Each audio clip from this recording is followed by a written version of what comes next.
Eucatastrophe by A Real Sword. Chapter 10. Remus. See, the thing is, being human, fully corporeal, fully detached from Thomas and his mind and his feelings and imagination and all that shit, well, it's got its positives and its negatives. Remus has a bunch of things he could definitely complain about at length. For one thing, any body horror-based gags he has in mind have actual consequences, which means he can only ever do them once. Like, say, pulling his eyes out for a fun little eye-themed pun, one-time wonder. Or two if he takes them out individually, but that means the whole thing won't hit as hard. And he can't shapeshift, which sucks ass. This is the sort of quaint little fantasy world he would absolutely love to terrorize endlessly, now that he has the ability and agency to do it, but he's stuck as his boring yet fabulous human self. He calls bullshit. On the other hand, Remus can actually feel all his internal organs without having to imagine them up first. Definite bonus. And he'd nearly choked to death in the first 5 minutes of this because he hadn't been bothering to actually breathe or anything, which had been a hell of an experience. Super educational, in the fun sort of educational way. The sort of educational that Logan fucking hates. Dork-ass nerd. In conclusion, getting to be human is an awesome experience that he's taking a million bloody, detailed mental notes on for future creative endeavors. But if at all possible, he'd like the ability to conjure feral cats out of nowhere on a whim back. Conjuring feral cats out of nowhere is awesome. And, okay. There's a noise right up close to his ear. A big, loud, piercing noise. Someone screaming. Top of the lungs, out of their mind with senseless terror sort of screaming. He'd normally be all for it, but at the moment he can't fix his eardrums with a snap of the fingers, and he really does like to hear what other people are saying about him and the things he's doing. Remus squishes Thomas gently, patting the side of his head, because Thomas is the one who's screaming like he'll never stop, and apparently hugs calm people down. So maybe this will help. Something dolphins in the brain, which is something that sounds a lot more fun than it actually is. Yeah, Remus had been pretty upset before about a lot of things, but that was only because Thomas hadn't been right, and things just aren't fun when Thomas isn't in his right mind to make horrified noises and go pale at whatever sick-as-all-hell stunts Remus is pulling. Now they're both here, and Thomas should be fine, and he shouldn't be screaming like this because Remus hasn't even done anything yet. But he's not. He just doesn't stop screaming, though. It sounds like his throat is hoarse and his lungs are bloody raw, but the noise just keeps happening even though it's thready and weak and drowned out by all the other screaming that's happening all around them. And that noise. Like music, but if music decided to take a vacation to another dimension where the chromatic scale had never been invented. Geez, Thomas sounds wrecked. His breath is coming out in horrid little pants between wordless yelling, and his fingers are clawing at Remus's back like he's trying to get him undressed as quickly as humanly possible, but can't remember where the fursuit zipper is.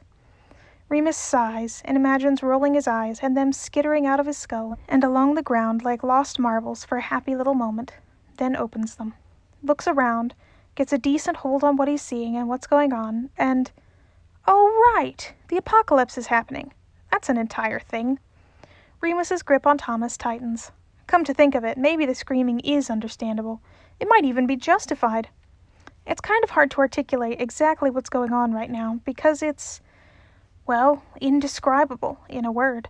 But Remus has always loved putting descriptions to things that never should have rightfully had words assigned to them in the first place, so he'll give it his best shot. It's like if for their entire life, they, Remus, Thomas, all of the others, everyone ever, had been living inside of a box. A tiny, boring box, with not much decoration or anything really exciting at all in it. But since the box is all they can ever remember having, everyone just assumes that the box is super exciting and fun, and that it and everything inside it are the only things that exist in the universe ever. Except suddenly, that box has been split wide open. No, more than that. The box has been completely fucking obliterated. Gonzo, dunzo, blasted to atoms. And now everybody living inside the box is standing in the rest of the world, blinking out at it in confusion about how big everything is and how many strange, unfamiliar things there are. And they haven't even seen all there is to see of it yet, but they're still completely overwhelmed. And the person that broke the box open is standing over them with a hammer or something, and also they happen to look nothing like a human because there's too many teeth and too many eyes and this is where the metaphor breaks apart just a bit. Basically, everything around them has lost any semblance of meaning. Any concrete shapes or figures that Remus can pick out in the whirling, shifting maelstrom that surrounds them become unrecognizable the moment he tries to name them. He can catch glimpses of a shifting body too vast to be comprehended, and far-off teeth in what remains of the sky. And then there's the eyes. But that's about it. And everything's lost color, too. Literally, all color has been drained out of the world. There's luminous, eye-searing whites, and blacks so dark and bottomless that letting Anish Kapoor use them would invoke immediate, devastating legal action. And everything else is in grays and monochrome shades that shouldn't be nearly as piercing as they are. There's no other people, no trees, no ground, no animals. Just him and Thomas and the God thing that's broken through into this reality. And that thing, it's somehow simultaneously all around them and very far away from them all at once. It's the only reason they haven't been wiped from existence already. It just hasn't gotten close enough yet to swallow them up. Maybe it's like its tail is wrapped around them and the world, but the actual head's still way out in space or something? Remus doesn't know. He's never actually met an eldritch creature from the dawn of time until now. Hypothetically, it's a delightful concept. In reality, Remus is still kind of faintly delighted, yeah, but he'd be a lot happier if it wasn't going to end with literally everything he knows being completely destroyed. He likes the world. It'd be nice if it kept on existing a bit longer. What? Thomas's ashen, washed-out face blinks up at him with dull, watery eyes, because apparently he's finally finished with screaming. Hey, good for him! He doesn't finish the fragment of the sentence, though. That's fine. Remus loves fragments. He can work with this. He hunches his shoulders against the maelstrom and does his best to shield them both from whatever this is while he tries to work out how to respond. Well, he says, after an interval of time that could be seconds or could be centuries. Long story short, I probably shouldn't have given you the most intense hug of your life. Lovecraft somehow managed to get something right despite all his racist, xenophobic fuckery, and we're all about to die horribly at the hands of an incomprehensible chaos being. Die? Thomas asks, voice crackling. Yep. There's a lump in Remus's throat suddenly, and he doesn't know why it's there or what to feel about it. Sorry about that. Don't be, says Thomas vaguely, and closes his eyes. Dying sounds good. The end of the sentence wavers and fades away into practically nothing, and then he buries his face into Remus's shoulder and just clings. That's probably not great. Remus looks up and tries to gauge how much time they have left, based on the flashes of teeth and the intensity of the howling music, but doing so is just about impossible.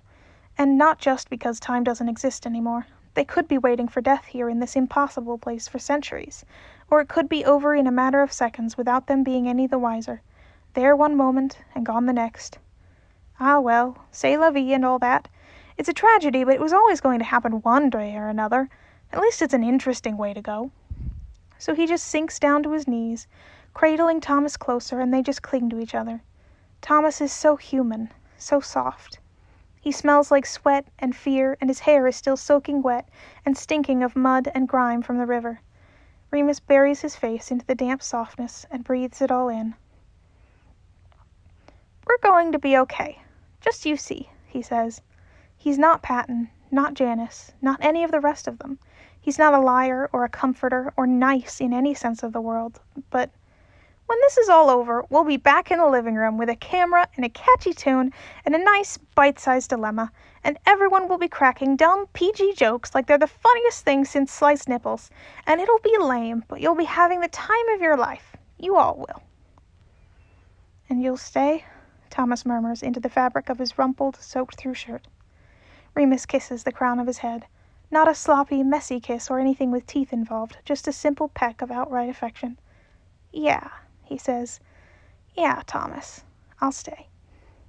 Thomas smells gross, filthy, horrible. He smells like home. He's weak and pathetic and human, and Remus loves him inordinately. There's nobody he'd rather be obliterated from existence in the company of. Nobody at all. A burst of sudden color pierces the chaos just behind them, drawing Remus's attention. It's not much, just a pale, wavering yellow sphere in the far, far distance. It looks like it's going to flicker out against the pressure of the gray and black and white at any second, but it's color. And silhouetted against it is the sketchy figure of a short man with one hand splayed out upwards. With the other, he's beckoning to them. "Shit," Remus whispers, astonished, and then grabs Thomas around the waist, hauling him upwards like a rag doll as he stumbles to standing. "Come on!" Thomas makes a noise of unhappy incomprehension, but when Remus tears him away from his current state of clinging and he actually sees what's happening, something sparks in his eyes. It isn't quite hope, but it'll have to do for now. "Are we going to survive this? No fucking clue. Might as well give it a go."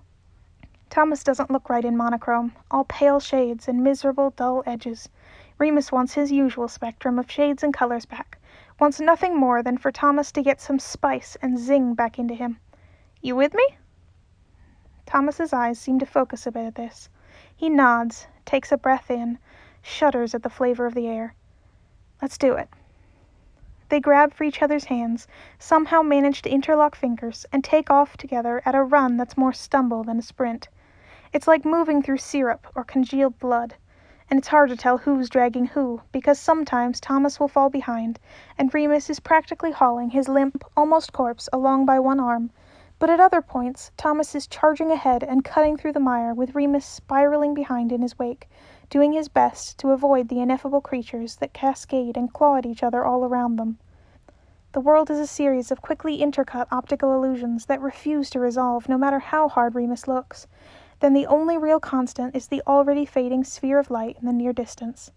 Moving towards it is torturously slow and sickeningly fast all at once, and for a long moment Remus doesn't think they're going to be able to make it before the world around them consumes them. But then they're right at the sphere, and pressing right up against its periphery, and then they break through in a shattering of light and yellow radiance, crashing forwards and tumbling onto the ground in a messy, painful heap. And there's ground to crash onto here, not just patterns and shifting shadows and non-Euclidean forms. Actual ground, rough and not properly formed. It's something like rock, and it bumps and bruises at Remus as they roll across it. Finally they come to a halt, and although they just huddle there for a long moment, Remus does think it's probably a good idea to see exactly what they're dealing with. He looks up, rolling off Thomas, who's groaning on the ground. They're in a small bubble of sanity, about 20 meters in diameter and half that in height. It's glowing a faint, sickly-looking yellow that's mostly opaque. Outside, the maelstrom and chaos of what the world has become can still be seen, but everything seems to be moving a lot slower. And inside the bubble, there's color. Not a lot, as Remus looks down at Thomas to see if he's still breathing and thinking and doing all those necessary human things. He is, mostly. He sees that his skin is still pale and washed out, but there's a tinge of shade to it, to all of them, like they've been shoved through a million equally trashy Instagram filters. They're not the only ones here. The two-faced king is here because he'd been the one calling them to come in the first place. His hand is still extended upwards, fingers splayed outwards. Apparently he's the one that's keeping this bubble going. He glances at Remus and gives him one short, exhausted nod before returning to concentrating. But he's not really the one Remus is concerned about. He doesn't even care about the fact that the Octavians are here too, or that the Earl King and his terrible fucking traitor of a human mirror boyfriend are here, or that the fish guy is holding the tattoo kid in his lap at the far side of the bubble. No, there's 5 far more important people here. Thomas's eyes go wide and then fill with tears, and then he's scrambling across the rocky terrain of this tiny bubble, and he practically collides with Virgil, who's doing much the same.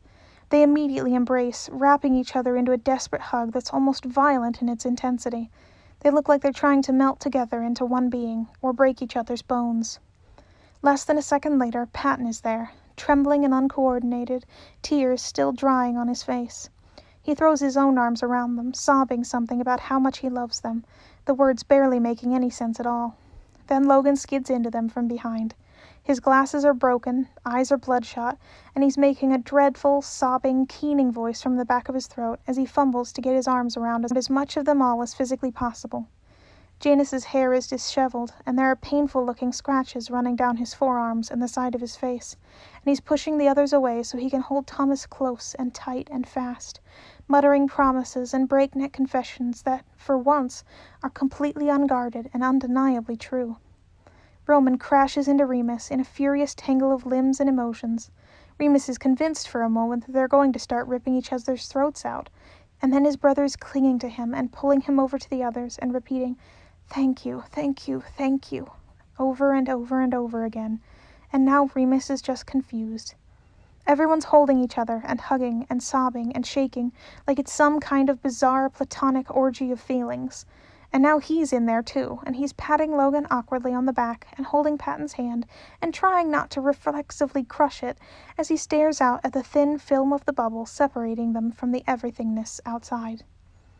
"Nobody else is coming," says the Fisher King, voice cracking and eyes downcast, even as he holds Bede tightly in his lap. "You need to seal us off." The two-faced king's two faces twist in something like bitter grief. "I can seal it," Thomas Alexander says. He's holding the unconscious, crumpled form of the fallen Earl King, cradling him with a soft tenderness that seems completely at odds with the harshness of what he's saying. He doesn't look as scared as everyone else. He looks peaceful, like he's been expecting this all along, like he doesn't care what's going to happen next. "We don't have the time to wait for anyone else." He pauses and then adds, "Seal it." The two-faced king squeezes his eyes shut tightly like he's in intense pain at the very thought, but he nods. Bringing his hands down in a swift, sharp movement, from upturned to palms flat against the ground. The bubble glows and flares just a bit brighter, and then all movement outside it ceases in its entirety, slowing down from a snail's pace to completely non-existent. The shapes and shadows and eyes and teeth hang still in a silent, incomprehensible tableau all around them. The two-faced king stumbles and then falls to the ground to sit, exhausted. "It's done." "What's done?" says Roman. "What's going on?" "Within this bubble, time is now untethered from the rest of the world," the Fisher King supplies, looking over at them. There's fear there in those ancient eyes, but it's a resigned sort of fear. The terror of someone who has no fight left whatsoever. "Until it ends, no time outside will pass. It's a last resort, you could say, to give us extra time when we have no time left." "How long?" asks Fairy Octavian. "An hour," says the two-faced king wearily, and coils up, shoulders hunching as he ducks both faces away from view. "I'd advise you to make peace with any gods you still believe in while you still can." There's a long, long moment of horrified comprehension as everyone seems to register what he means by this. "That's it?" demands Janice, incredulous. I'm sorry, that's it? We're all just going to sit around and wait for this magic spell of yours to run out of time, at which point we, curl up and die?" "There's nothing else we can do," says Thomas evenly. He barely seems distressed in the slightest.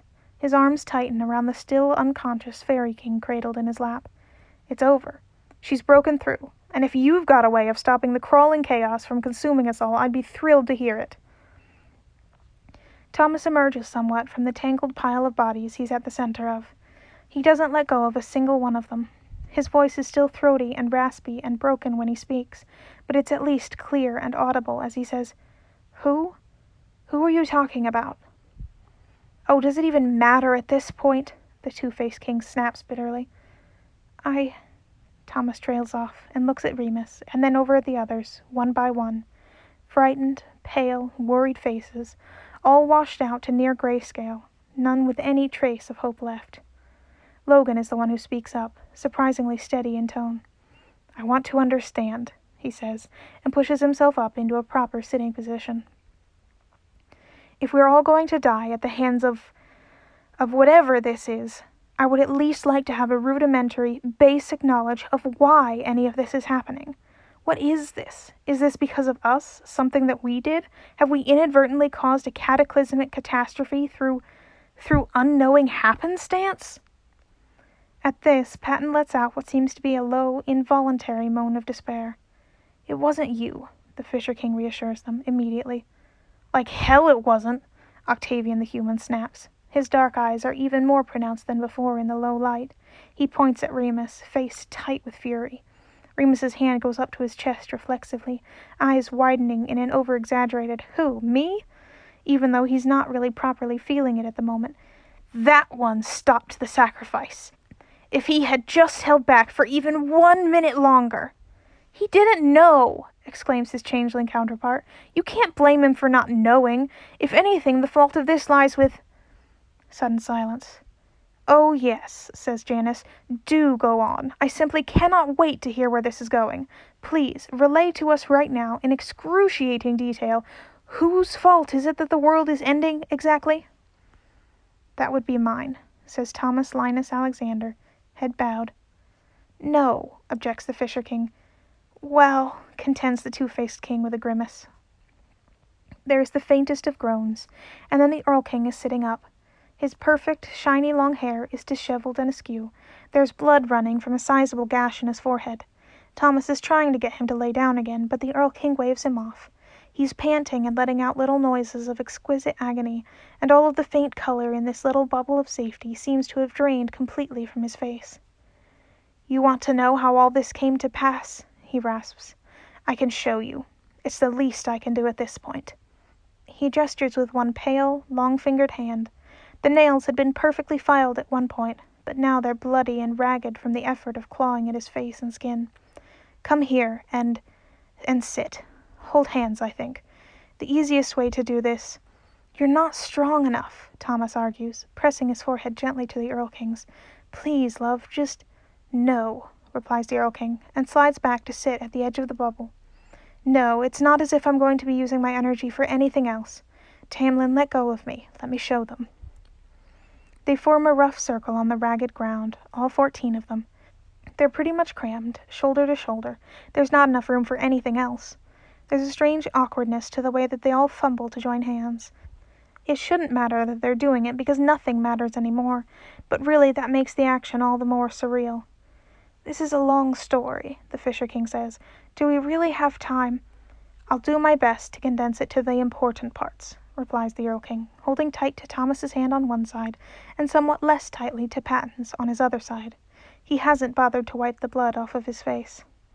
There's no spark of light, no magical chanting, no runes, and no noise. The Earl King's fingers just twitch, ever so slightly, and then Remus is somewhere else. It's hundreds of years ago.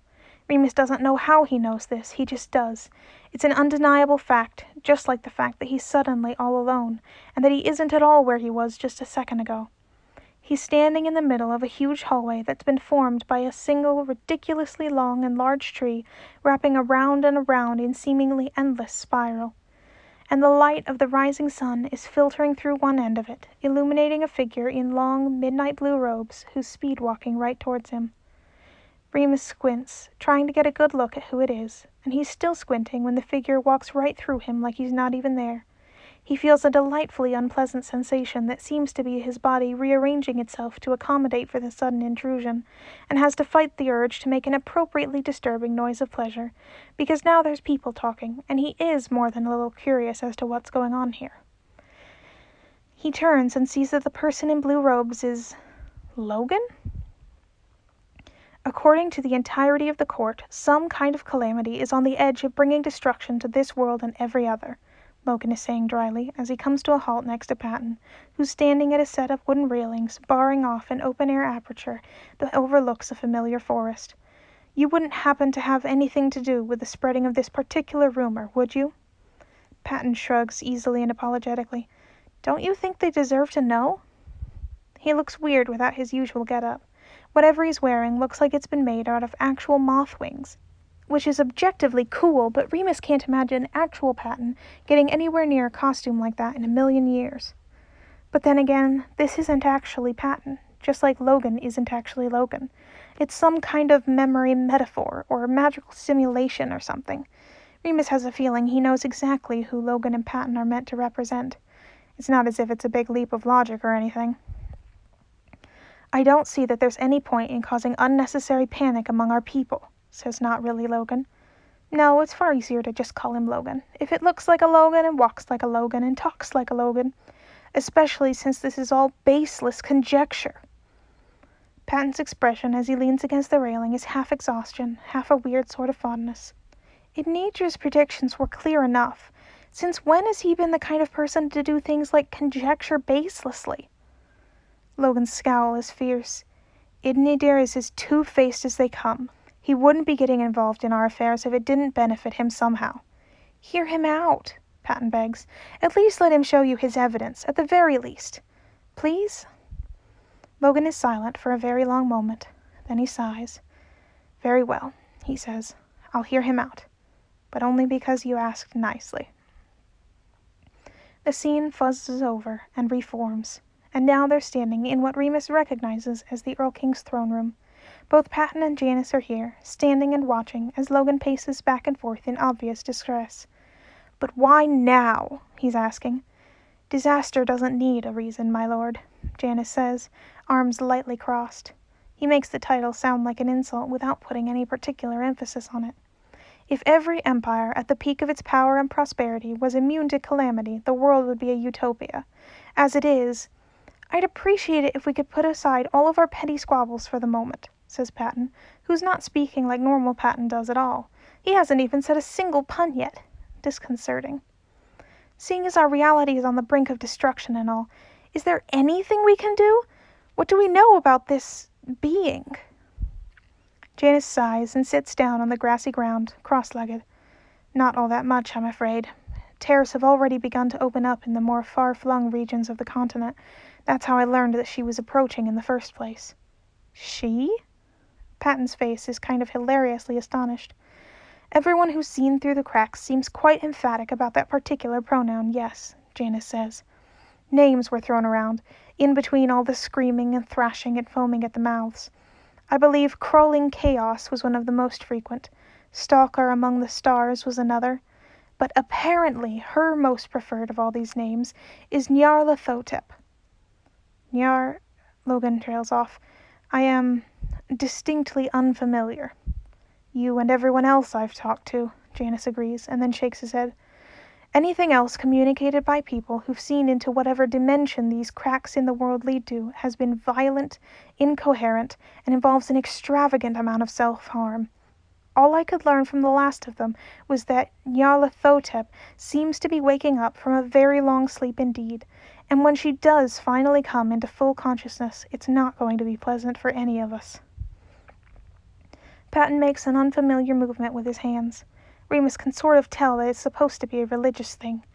Religious hand motions have this hilarious kind of reflexive, reverent jerkiness to them. It's kind of like the polar opposite of flipping someone off. Logan has gone tense and taut with a horrified seriousness that he's never seen on real Logan's face. Advise people to stay away from any more cracks should they appear, he orders, and kneads at his forehead vigorously.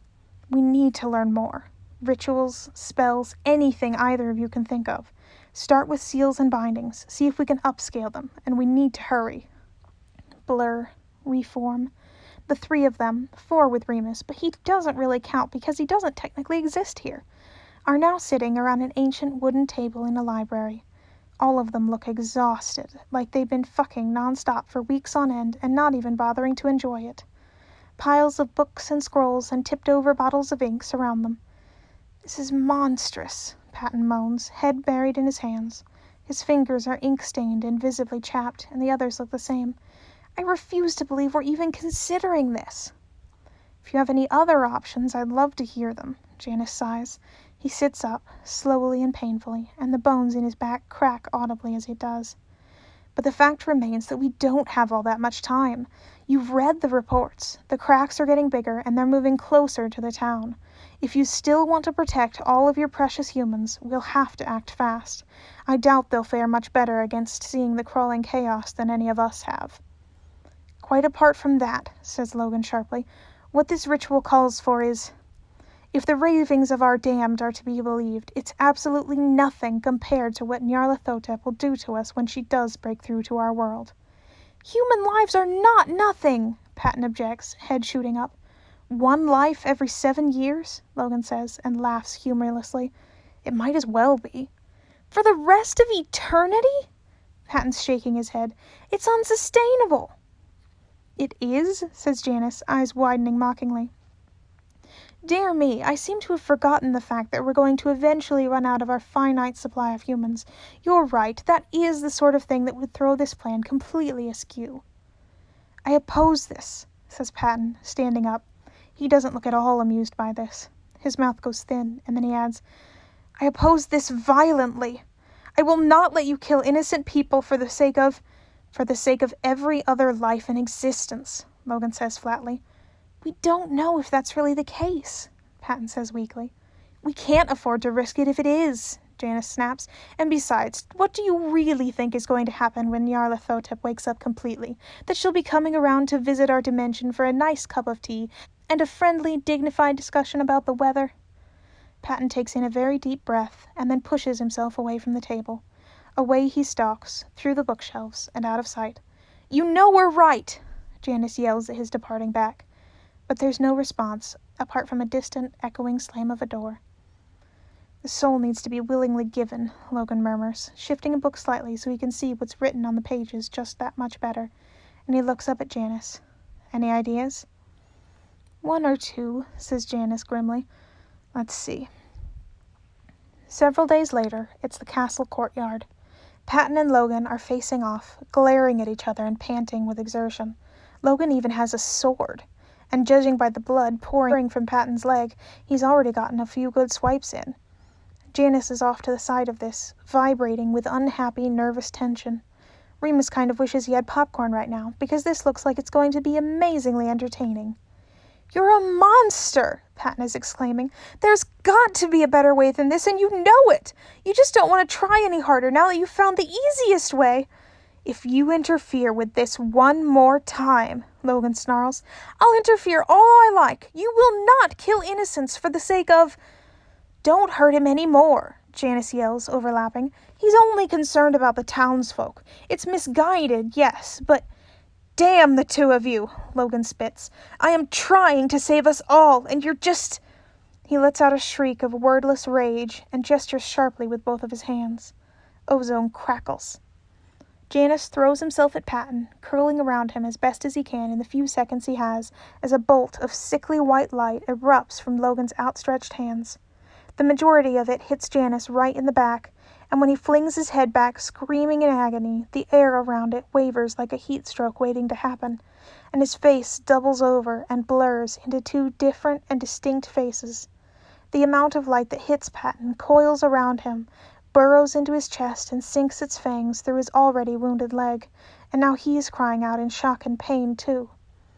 Remus glances over to see Logan's reaction to all of this, and it's absolutely horrified. He looks on the brink of tears. He says, No, wait, I didn't... But before he can finish, Janice lets out a doubled-over growl of complete rage, and yellow light envelops both him and Patton, and then they're gone.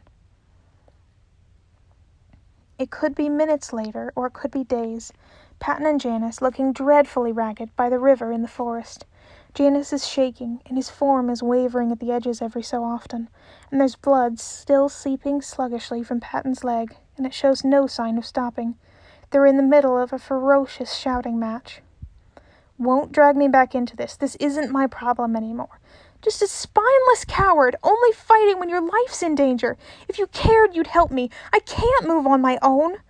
Yes, I rather think that was the point, Janice snaps and whirls around. The world as we know is in no danger of being destroyed, as things stand, and I have no wish for either of us to be hurt more by this. Drag yourself up to the mountain and argue with him some more if you'd like, but leave me out of it. At least help me find somewhere to...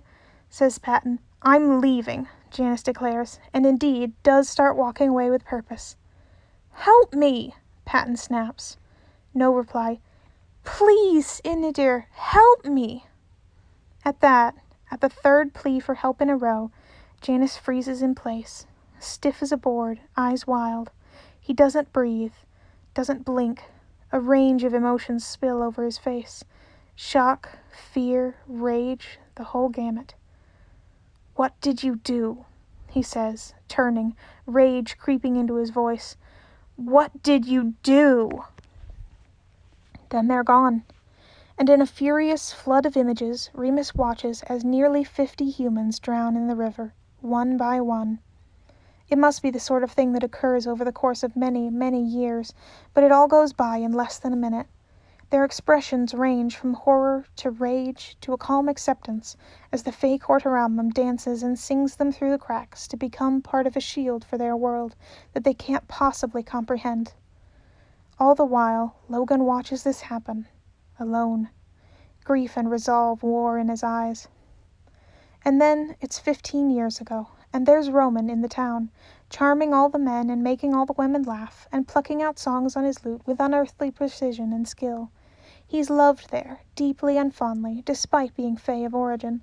And then Remus finds himself in the forest, surrounded by trees and fairy creatures, and he knows that he's loved there too, despite being human. He catches flashes of Janice teaching him curses and rituals, and all number of fiddly magic things, and himself calling across the river to a boat-bound Patton.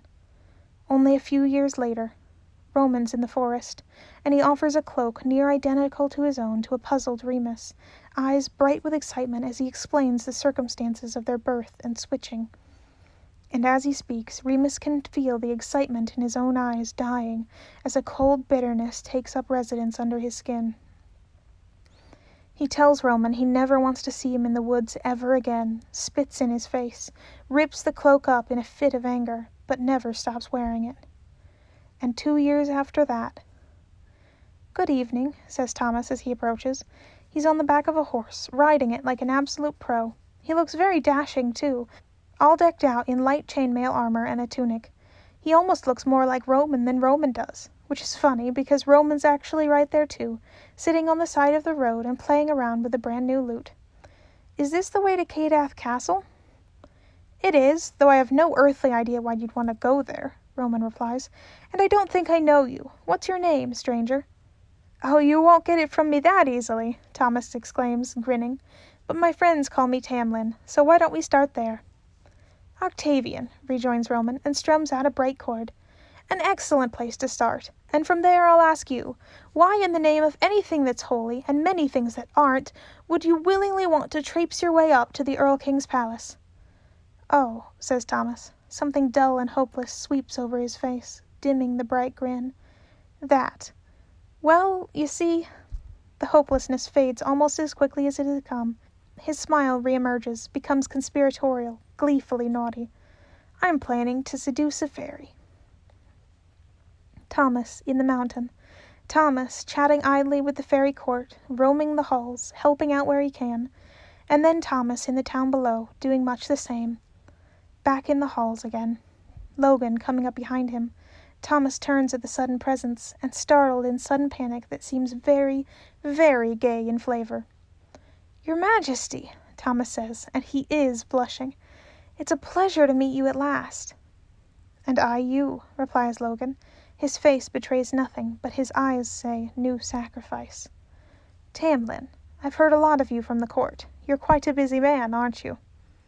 Thomas ducks his head with a little smile. "I've got to keep myself occupied somehow. You know all about that, though, managing the entire region all by yourself. You do impressive work." "I think I should like to dine with you this evening," Logan remarks, "if you're amenable to that, of course." "Very amenable," replies Thomas. "Forgive me if I don't eat anything. I like my free will as it is. But I hope the pleasure of my company can make up for that. I know the pleasure of yours will do it for me," he adds, with a very attractive roguish grin. "You know, Tamlin," says Logan, reluctantly charmed, "I think I could grow to like you." And then it's a montage of sorts. Thomas waves to a boat-bound Patton from across the river, whose eyes brighten with something like hope as he waves back and gestures for him to come across. Thomas hops neatly through the water, talking animatedly at Patton about the state of affairs up at the mountain castle. Apparently the two of them are acquainted already, and this is a regular thing for them. A blur, and then it's Thomas and Roman crashing and stumbling through the undergrowth together, as Roman strums at his lute and composes suggestive limericks about a young man falling head over heels in love, and laughs uproariously and affectionately at Thomas, who is blushing bright scarlet but grinning all the same.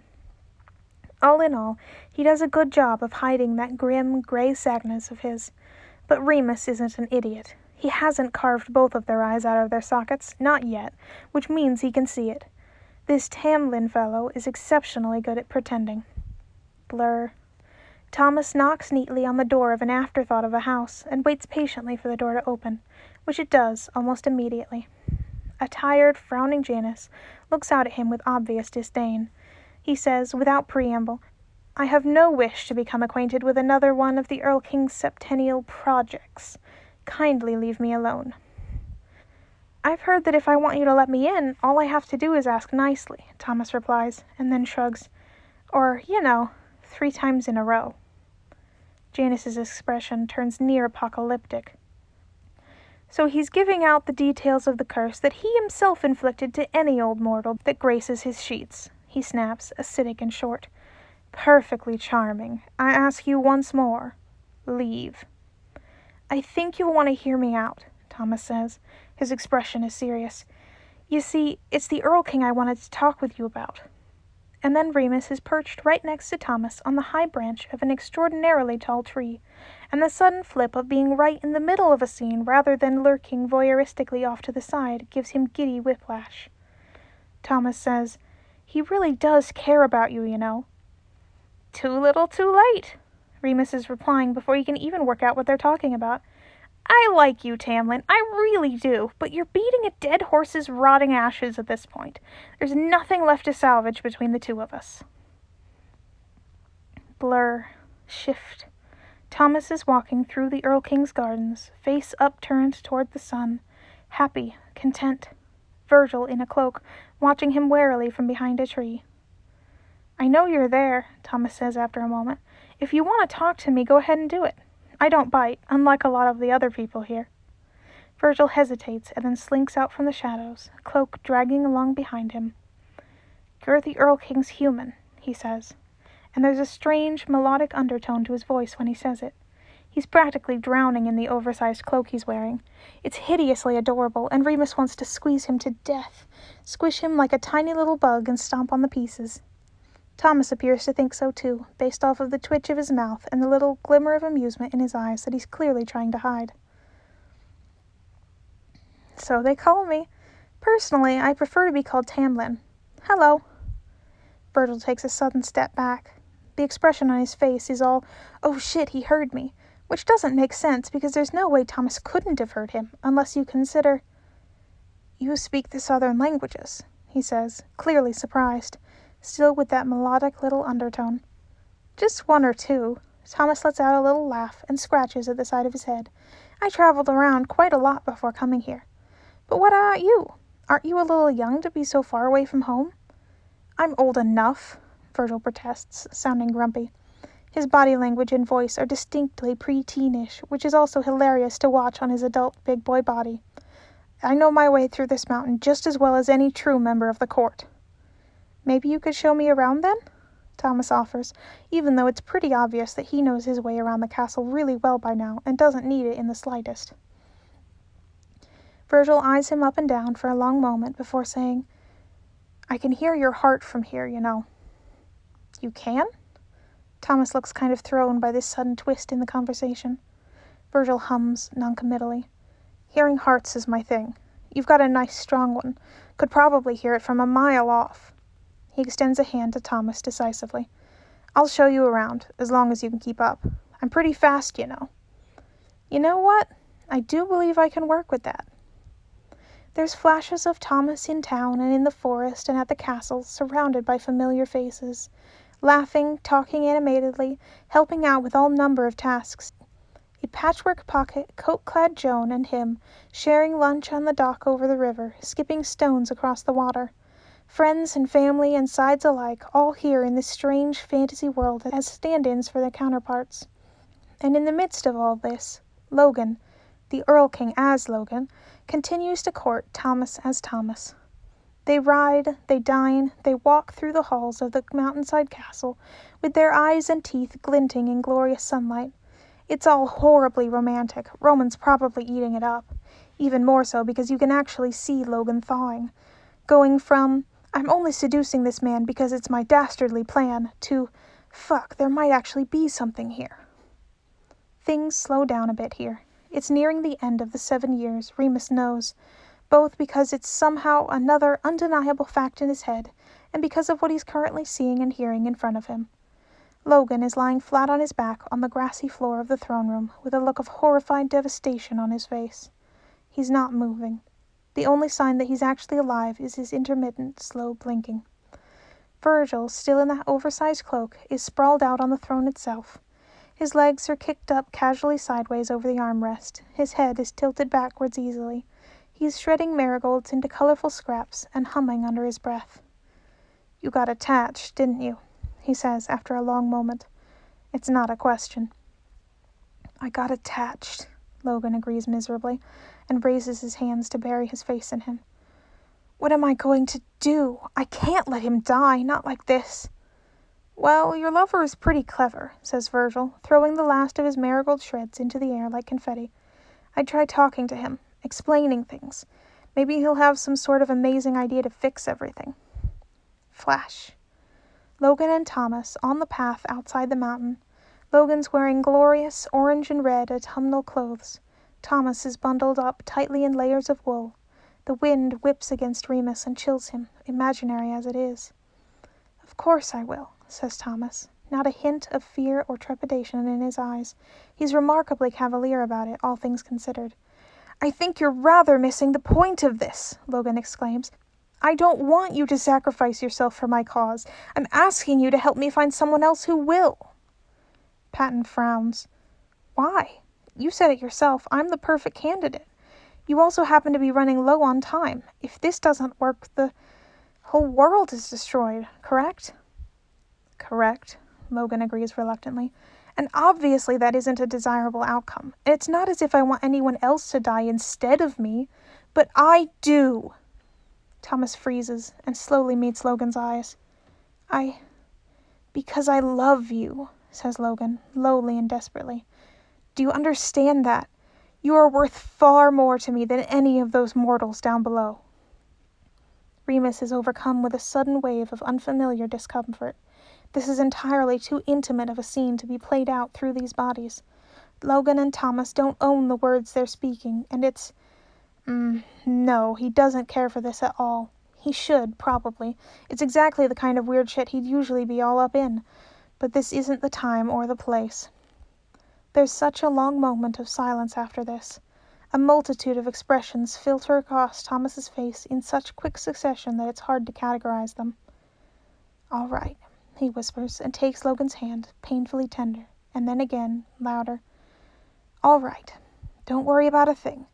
I'll find someone else to take my place by the end of the month." "And then we'll be together," Logan says, with a beautiful smile that real Logan would never be caught dead with. "Together forever," agrees Thomas, and smiles back.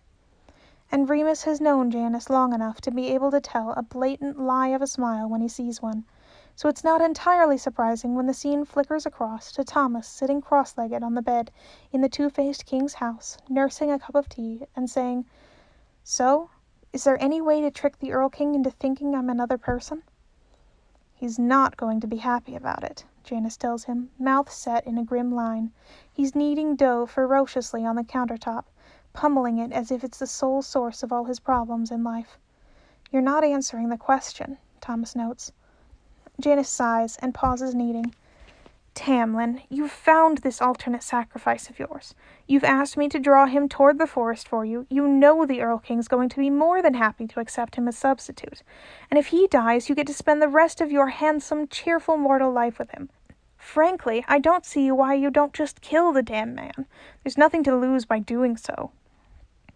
"We're not discussing why I don't want to kill an innocent person to save my own life," Thomas says, clearly exasperated. "We've been over this several times." "I will never understand humans." Janice slowly shakes his head. "Well, I can swap his heart out for yours. That might just do the trick." "How will that do anything?"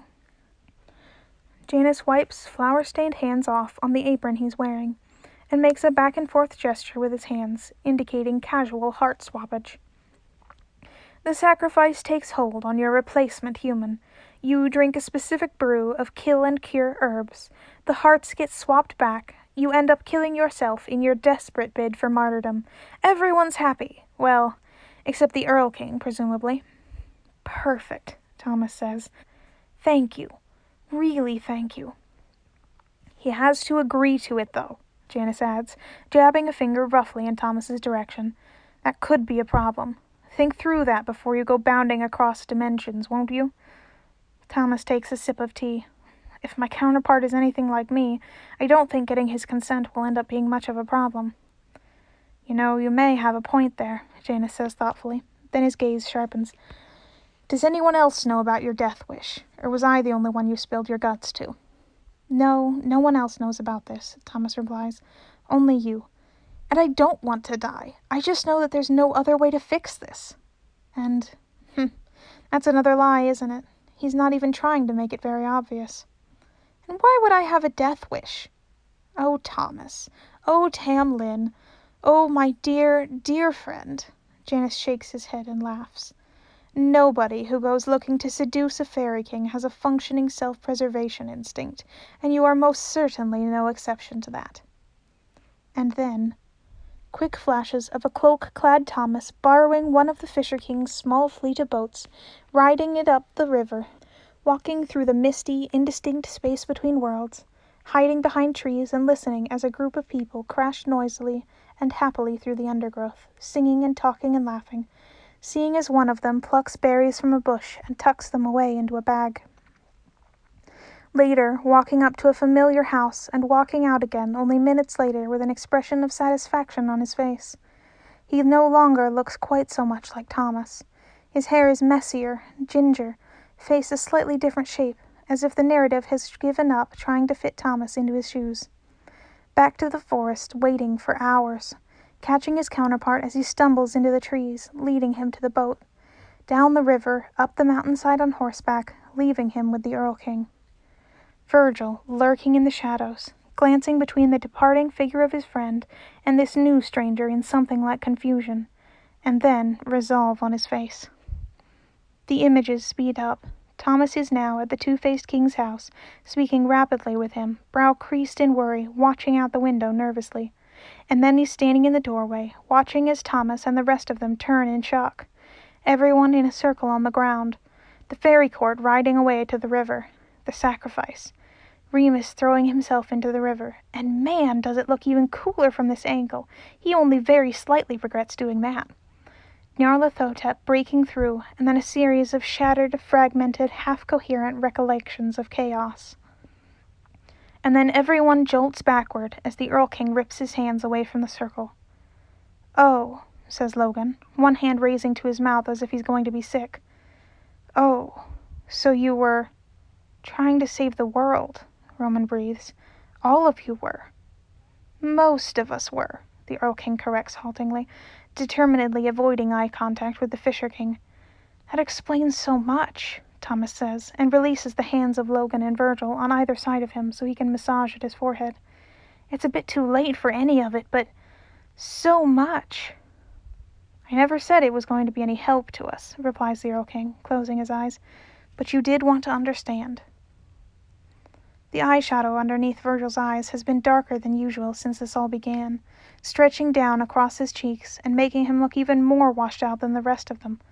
And it really does add to the effect quite a lot as he sits up straight, eyes flashing with abject fury, and snaps, Okay, I've got a question for all of you.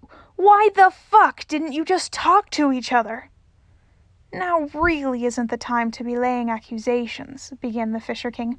Don't care, Virgil dismisses. Like, pretty much all of you, but also, he points right at Thomas, especially you. If you had just, I don't know, told us what you were planning, told us you weren't planning to kill Thomas, we wouldn't have come running, and Remus wouldn't have come crashing in to play the idiot hero, and we wouldn't have accidentally summoned a dark god into this universe. And you, he whirls to point at the Two-Faced King, you could have told us at any time, but all you did was say some fucking ominous garbage, and you made us think that Thomas was going to die. Would you have believed me? Asks the Two-Faced King glumly. Probably not, but you could have convinced us, Virgil says. It just... An ungodly sound of frustration. We are going to die because of miscommunication. That is my least favorite plot device in movies, and also, coincidentally, my least favorite way to die. Miscommunication, great. That's all in the past, though, Remus points out. What do we do now, is what I want to know. The two-faced king shakes his head. I already told you. Wait for the spell to unravel, wait to die. This is it. Throw your blame around all you want. Yell as loud as you can. But nothing comes after this.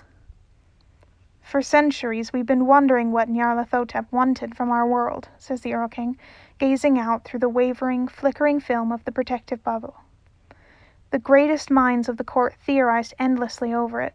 Some proposed that she wanted to twist it into an unrecognizable hellscape to be used as a vast temple for her own worship. Others thought she'd want to take the living beings into her own dimension to experiment upon and play with. I was of the opinion that we were needed for some incomprehensible ritual that she'd been in the process of completing. But it seems as if we were all wrong. He breathes out a short, sharp breath. It seems that all she's ever seen the entirety of reality as is a light, inconsequential snack. That can't be it, says Patton, and looks around at everyone gathered in the bubble. Right? None of the otherworld people seem very enthused by this. Most of them flat out turn away, unwilling to engage. It's like they've all given up already. B makes a little noise of Italian-flavored dismay, and then just shrugs.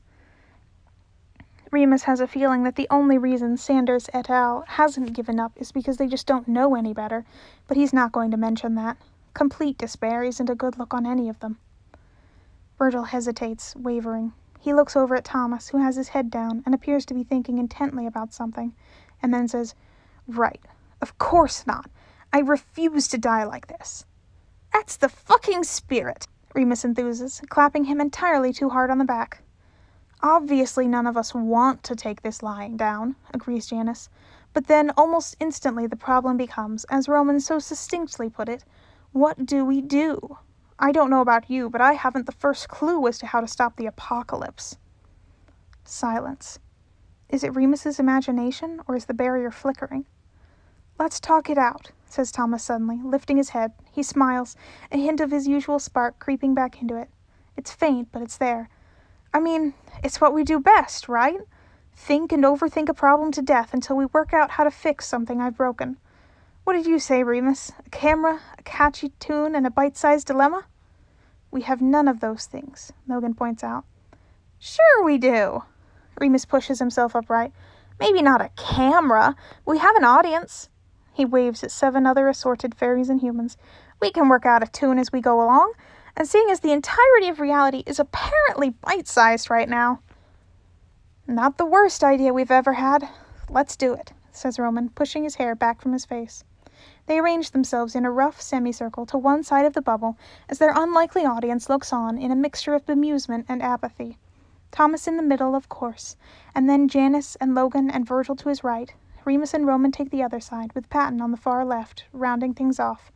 There's no staircase, and no television, and certainly no couch for Thomas to stand in front of, but it'll have to do. Skip the intro, advises Virgil. We're running out of time here, and for once I'm not exaggerating about that. Gotcha, says Thomas, and takes a deep breath in. Well, guys, I've got a big one for you today. It looks like we've accidentally invited a really unwelcome guest over. You can say that again, Patton says. It looks like we've accidentally invited a really unwelcome guest. Skip the running jokes, too, Janice snaps. Break this down to its bare essentials. Come on. They're an integral part of the process, Roman says, looking stressed. Rightio, unwelcome guest. Let's run with the metaphor. If we let her stick around for much longer, she might end up ruining everything, etc. What do we do? Roman tries to straighten his glasses, but it looks like they're permanently broken. When attempting to get rid of unwanted guests, it's often best to ask yourself if the problem is purely physical or a result of not knowing how to ask them to vacate the premises. Hey, yeah, why can't we just shove her out the way she came in? Virgil asks, scrubbing absently at the black wells under his eyes. He snaps his fingers angrily in the Earl King's direction. You guys, how did you trap her in the first place? Why can't you do it again? The Earl King blinks slowly, opens his mouth, and then shuts it again. Apparently he didn't expect audience participation. Then he says, It wasn't so much trapping her as keeping her asleep and keeping her blocked out of our world for hundreds of years on end. Now that she's awake and here, trying to keep her out of our reality seems a rather futile task, Logan points out. It's like trying the kiss of life on a skeleton, Remus contributes. Sexy, sure, but pretty damn pointless. Virgil's shaking his head. Okay, right, but how did you do it? Was there a book of spells or something, a ritual, or I don't know how magic is supposed to work. You were in the library? This time it's the two-faced king who spoke up. Half of the information was buried in an ancient text we found, yes, but it was less of a spell and more of a deal. A deal? Thomas asks. You made a deal to keep her out? With who? Who better to stop a god than another god, the Earl King says, face twisting unpleasantly, or a group of lesser entities, existing on the outskirts of reality, as the case ended up being. One human soul every 7 years, and they'd hold her back from the brink of wakefulness. And before you ask, no, we can't contact them again. The ritual to do so took several weeks, which we don't have, adds the Two-Faced King, and materials, which we also do not have. Well, tits, says Remus. Okay, well, how to stop a god part 2, I guess. Thomas looks around, side to side. Guys? Traditionally, an enchanted weapon, crafted specifically for the task, would do the trick, Roman says. But unless anyone has one of those lying around, they do not. Eat the god, suggests Remus. Worked for Kronos. I'm pretty sure it didn't, says Thomas. Work out for Kronos, I mean, historically speaking. He shakes his head. And besides, no. Suicide, Virgil suggests. I mean, if it takes a god to stop a god, but I have no idea how we'd even manage that. Okay, reflect her attacks back onto her, Logan tries, and then grimaces. Somehow. Oh, good, oozes Janice, insincerity ratcheted all the way up to 20. I was wondering what this comically oversized mirror was going to be good for. This is pointless, is the Two-Faced King's grim opinion. Patton straightens up, suddenly. Maybe we don't need to kill her. Silence. I mean, maybe not, says Thomas. Killing her would be hard, but unless we can figure out some way to trap her? No, not that. It's... Remember what Virgil said? Says Patton. Nobody bothered to talk to each other about any of this. Thomas didn't talk to the Earl King or to Bee. Octavian didn't talk to Thomas. The Two-Faced King didn't talk to anyone except Thomas. Everyone talked to us, but nobody gave us the full picture. So maybe that's what we need to do. We need to talk.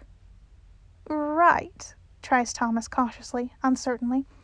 But we're all talking now, and I think maybe it's a bit too late for effective communication to be the thing that saves us. I don't mean us, kiddo. Patton points out of the dome, out at the eyes and the teeth and the frozen tableau of incomprehensible terror. Has anyone actually bothered to try asking this crawling chaos lady just what the heck she thinks she's doing? There's a beat of silence, and then Octavian the human starts to laugh. It's humorless, near emotionless, and it goes on for a stretch of several seconds before he practically chokes as he says, You want to go reason with a god. That's your big solution? Well, I don't know about God, says Patton.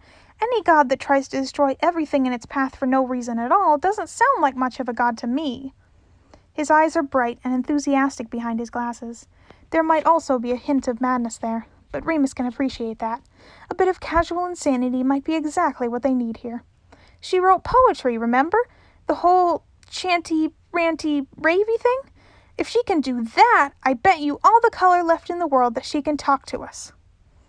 We don't know if that was actually her, the Two-Faced King trails off, looking at the Earl King, who is slowly, reluctantly nodding. Don't tell me you're agreeing with this. I'm not, says the Earl King, but it can't be denied that Nyarlathotep isn't just acting with senseless, mindless hunger. There's some element of reason to what she does. I'm actually with them on this, Janice says, after a second of consideration, and waves a hand in the Two-Faced King's direction. I know we're spitballing wildly here, but...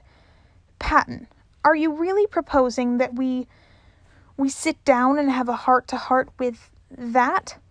Yes, says Patton. That's exactly what I'm suggesting. That's a death sentence, the Fisher King says. So, replies Patton with such bleak, flat directness that Remus very nearly does a double take. We're all dead anyway. Love this energy, Remus whoops after a second of silence, clapping his hands loudly together. Parlaying with an elder horror it is. What do we do first? First, says Logan, biting at his lip in intense thought. He raises a finger, lowers it, and then raises it again. First, we lower the protective barrier. Secondly, we get her attention. I advise we work out the details of the latter before we commence with the former, since I suspect we won't have much time to think once this is in motion. How do we even get the attention of something as big as that? Thomas asks, squinting upward through the dome. We must be like ants. Less than ants. Less than bacteria. How do you get anything's attention? Janice replies. Tempt her with something irresistible. What do the gods find irresistible, though? Logan taps a finger to his chin. Apart from entire dimensions. She likes poetry, Logan exclaims with a sudden upward jolt of energy. He surges to his feet. Or at least has some affinity for lyricism. And music, there was that. I suppose it can't quite be called a song. Either way, there was a certain flair for the dramatic there. Octavian! Patton cries, wheeling around in an equally sudden burst of vigor. He marches over to Octavian of Cadath, still with his battered lute at a crooked angle over his back. Your song! We need you to sing your song! You're mad, says Octavian blankly, dully. You all are. There's no hope left. I don't see what anything I could ever sing would... You said you were working on a song about you and your, changeling brother person. Patton grabs him by the forearms and drags him to his feet with a tiny little grunt of determined effort. You said that it's going to be the greatest thing you've ever sung, but you never got the chance to do it. So now's the time. You've got to sing it. He's right, Roman agrees, enthusiasm gradually building. If a song with that much potential and build-up won't get her attention, I don't know what will. I told you it's not finished, protests Octavian weakly, as Patton unwinds the lute from his back and presses it into his hands. So make it up, Virgil says. Geez, man, it's not like we're going to care. If you fuck it up, no one's ever going to know, Remus tells him. Octavian looks around wildly at everyone else. Most of them refuse to meet his eyes, but Thomas does. He looks conflicted for a long second, and then gives one quick nod. Apparently this is enough. Octavian of Cadath looks back at Patton, flexes his fingers, and strums out a clumsy chord that sounds dull and tinny against the oppressive atmosphere. I'll do my best. All right, says Logan. We'll need to hold on to each other as best as we can. Getting separated is the last thing we want at this point. They form a clumsy chain, hands wrapping around forearms, fingers gripping tight. Just them, not the mirror people. Remus does offer a hand out to the Fisher King, but he doesn't accept it. Patton's at the head of the line, and he wraps an arm around Octavian's waist so that he doesn't obstruct his playing. Guys, Thomas appeals to the remaining 6 occupants of the bubble. Anyone else? If you fail, it won't matter either way, says Octavian of Dub Avon. I believe I'll die right here, thank you. I think it will be far more comfortable sitting down. And if we succeed? Remus challenges. That's not going to happen, says the human Octavian. Thomas? Thomas asks, turning his gaze onto his double, who's pressed up close to his lover's side, neither seeming as if they're going to let each other go any time soon. The only reason you're agreeing to this is because you have my heart, Thomas says, staring back at him. Thomas just nods to this. Yeah, I know. He pauses and then says, I'm still scared, though. Just not quite as much as I'd usually be. It's like the difference between total darkness and mostly darkness, I think. I'm terrified out of my mind, and it's your fear I'm feeling, says Thomas unhappily, and curls an arm tighter around the Earl King's side. I'm sure if I were more myself, I'd be far more inclined toward reckless heroics that would speed up my imminent death. But as it is, I'd really just rather sit and wait for it all to be over. This was the plan from the start, you know. Thomas nods again. Like I said, I know. I've got this. Do you? Thomas's smile is a bitter thing, halfway and twisted. We've got this, Thomas corrects. And unlike you, I don't think I want to die here. He looks over at the Two-Faced King. Take it down, he says. I don't want to ask you 3 times because that must suck for you. But I will if I have to. The Two-Faced King grimaces and says, The 2 of you are entirely too similar for my liking.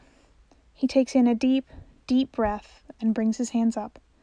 The bubble surrounding them shatters, and the last feeble remains of color are sucked out of them, evaporating into the maelstrom as if it were never there. The noise and sickening motion and the eyes have started up again. And is it just Remus imagining things, or is the sound of the world collapsing around them so much louder than before?